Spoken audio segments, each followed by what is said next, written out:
हाँ, उन्होंने कहा कि चुनाव आयोग को प्रभावित किया जाता है। चुनाव आयोग को हम लोग प्रभावित नहीं करते हैं। इस देश के प्रधानमंत्री आदरणीय नरेंद्र मोदी जी की सरकार कभी किसी संवैधानिक संस्थाओं के कार्यकलाप में कोई हस्तक्षेप नहीं करती है। आप करते थे। अरे वाह भाई वाह, आप कुछ बता दें। आप जिसके साथ गलमहियां लगाए हुए हैं, गिल साहब उदाहरण है इस देश में। गिल साहब मुख्य चुनाव आयुक्त थे और मुख्य चुनाव आयुक्त से हटते राज्यसभा में पहुंच गए और कांग्रेस सरकार में मंत्री बन गए। और आप कह रहे हैं प्रभावित करते हैं। कोई उदाहरण है क्या? कोई उदाहरण है कि मोदी जी की सरकार में किसी संवैधानिक संस्था में बैठे लोगों को राजनीतिक रूप से कहीं से जोड़ा गया हो? नहीं है। ये काम आप करते थे। उसके आगे भी क्या बता देंगे कि जो सर्वोच्च न्यायालय में बैठे हुए एक जज थे, उनको भी राज्यसभा में लाए थे, कांग्रेस पार्टी ने लाया था। तो इसलिए वो छोड़ दीजिए। ये काम आपका है और ये काम मुख्य तौर पर आपका नहीं है।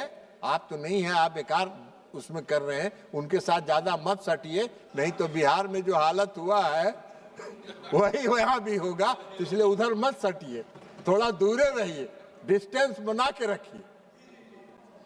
तो इसलिए महोदया, हम कह रहे हैं कि मनीष तिवारी जी ने चुनाव आयोग पर, हमारा काम नहीं है वो। ये संसद पर चुनाव आयोग के कार्यकलाप पर चर्चा नहीं हो सकती है, लेकिन फिर भी बोल रहे हैं। विद्वान है तो बोल रहे हैं। अब विद्वान को कौन रोकेगा भाई? विद्वान है तो जो बोलेगा वही विद्वता में माना जाएगा। अब आप एक बात बताइए कि उन्होंने एसआईआर की चर्चा की। एसआईआर का चर्चा करने का ये सदन में हमको चर्चा करने का हक नहीं है। ये हमारा सरकार का फैसला नहीं है। ये मोदी जी की सरकार का फैसला नहीं है एसआईआर कराने का। ये चुनाव आयोग का फैसला है और संविधान ने चुनाव आयोग को यह दायित्व दिया है कि बेहतर से बेहतर व्यवस्था को सुनिश्चित करने के लिए वो अपने कार्यकलाप को चलाए और इसलिए एसआईआर कराने। लेकिन एक नागरिक की हैसियत से हम चुनाव आयोग ने जो किया है हम उस पर नहीं कर रहे, लेकिन एक मतदाता की हैसियत से अभी हमारे राज्य में बिहार में भी एसआईआर हुआ है। तो एक नागरिक की हैसियत से हमको जो अनुभव है कि अगर स्पेशल इंटेंसिव रिवीजन अगर चुनाव आयोग कर रहा है किसी भी दृष्टिकोण से, वह गलत नहीं है, वो 100% सही है। क्या कहा है चुनाव आयोग ने? चुनाव आयोग ने क्या कहा है कि भाई 2003 में एसआईआर हुआ था और 2003 के बाद हम एसआईआर करा रहे हैं। 2003 के बाद जो लोग मतदाता सूची में आए हैं उनको 11 विकल्पों के साथ इस देश के हम नागरिक हैं, हम इस देश के नागरिक हैं, इससे संबंधित एक प्रमाण पत्र जमा करिए।